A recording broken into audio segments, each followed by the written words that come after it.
So after any kind of weighted exercise or whatever, I use an inversion table. My air conditioner's on, so it's gonna be a little bit loud, but this is the one I bought. It's already preset. I'm gonna show you all what I do, and it's excellent, honestly, for the back. I've got stenosis and I've got degenerative disc disease and everything, so everything I go through is quite painful. But yeah, it's not. Without this thing, I don't know how well I would walk. Honestly, it's this tripod to sit right.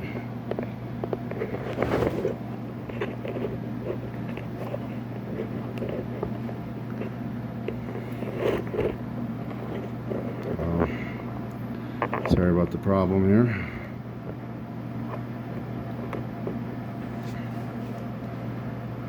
Maybe it'd be better if I went across the over here.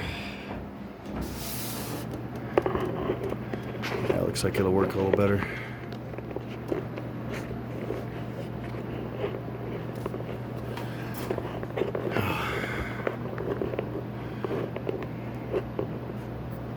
So pull it out and away from the wall there. The inversion table is awesome though, because I have 7 degenerative disc disease, or 7 degenerative discs, and so quite painful at times.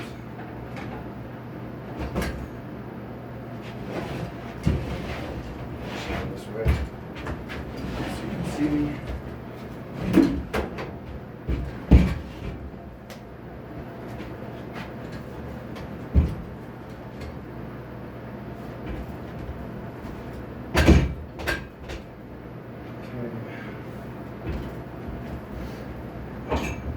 Yeah, there's a bar here you can adjust for different variations on how far you want to go down or what have you. So anyway,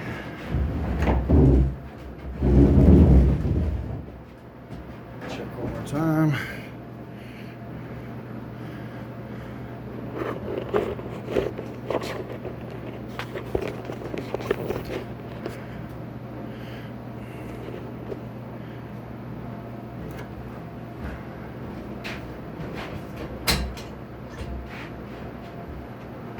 Some people are concerned on how much they weigh. I think most of these will hold like 350, 400 pounds. I'm not positive, I can't remember. But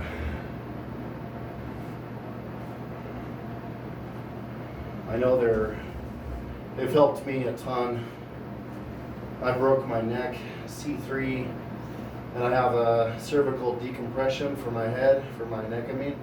And it holds the skull and the jaw and everything, and kind of just, I modified it so I could just kind of squat my legs out from under it, and it puts strain on the cervical part, and that's helped immensely. I could barely keep my eyes open. My pain and my head was so great from my C3 break and my herniated disc in my neck, and I've got, like I said, I've got 3 degenerative disc disease here. 1 is herniated, and 1 I broke my C3, and then I have 1 herniated thoracic. I can't remember what number it is, and then my lumbar is also herniated.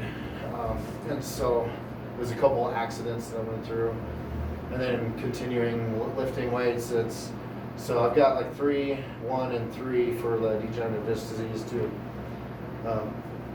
But anyway, just laying like this does worlds for you. Like, I had to ease into it a bunch of times, over and over. I just went partially, like when I first began doing it, I would just hold it like right here, and I even put like a coffee table underneath me, so I would stop at a certain point because my back hurts so bad, and my feet would hurt. And now I'm used to it; my feet don't hurt anymore.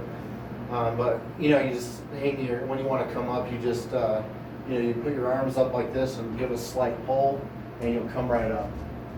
And sometimes, like some people,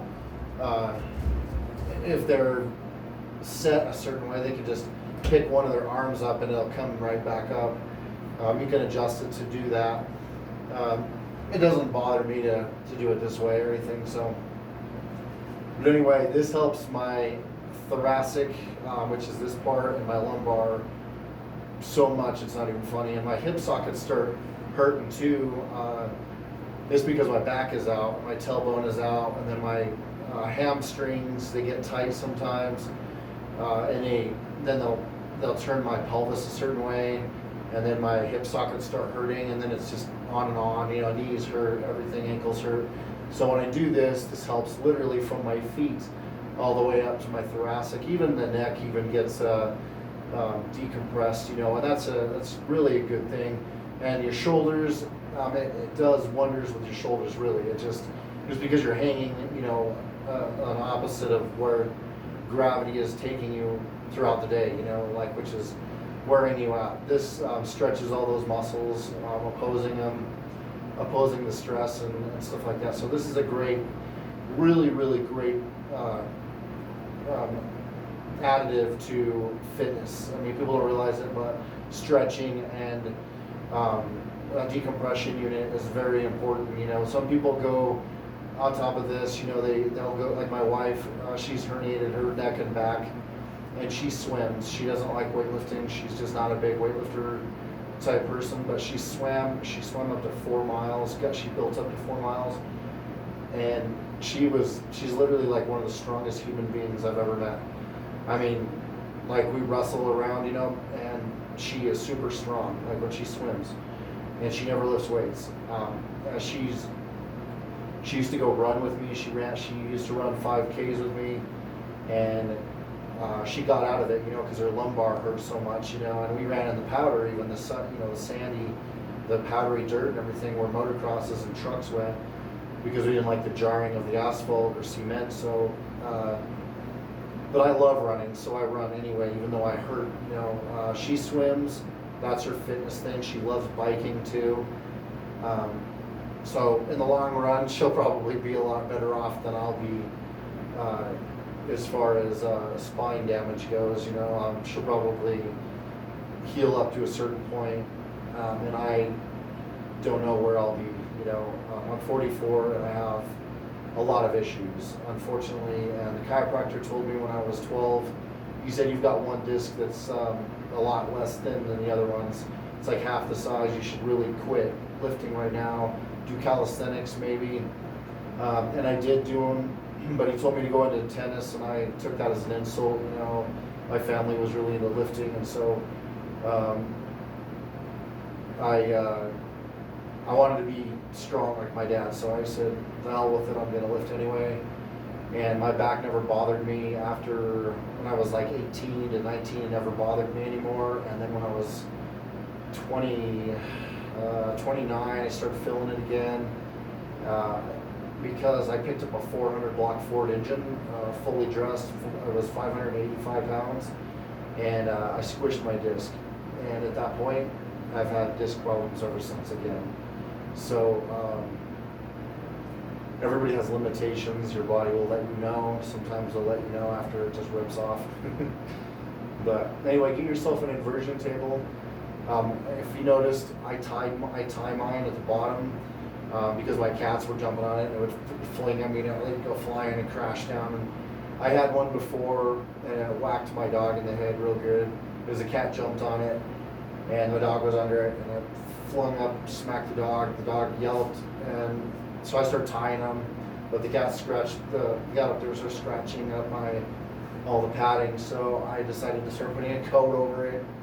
And then when I want to use it, I take it off and then use it, and then put the coat back on it and tie it up. Otherwise, the cat will shred it, So, and I love cats, so,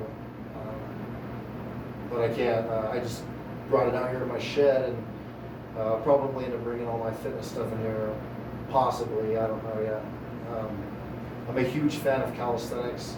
I follow a ton of calisthenics guys and gals that are just fitness freaks. I love calisthenics, with all my damage to my spine, I have issues now. I have a lot of pain. And when I don't do weights, when I don't do that kind of stuff, There's two things that happen. One is I get really weak, and two, I don't have any pain.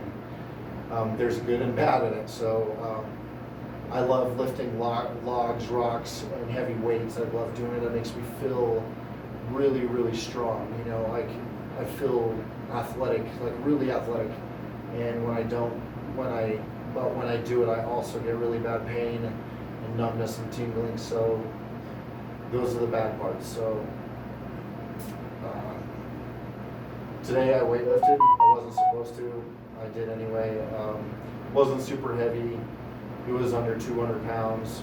So I feel a slight strain in my gut because I have a hydrocele, which is a partial hernia, a slight hernia.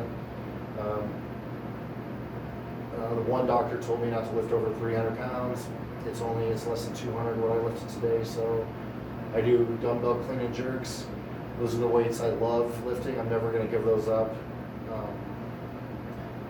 My best is 90s now. I used to do 100, but after the injury, 90s is my max. So things happen, you know. But anyway, it's about time I get back up, and man, it feels good. I feel stretched out really good. So need to get my bearings for a minute, so don't fall on my head. It's another awesome thing about having a head injury. I got a head injury. I'm dizzier more now than I've ever been in my life.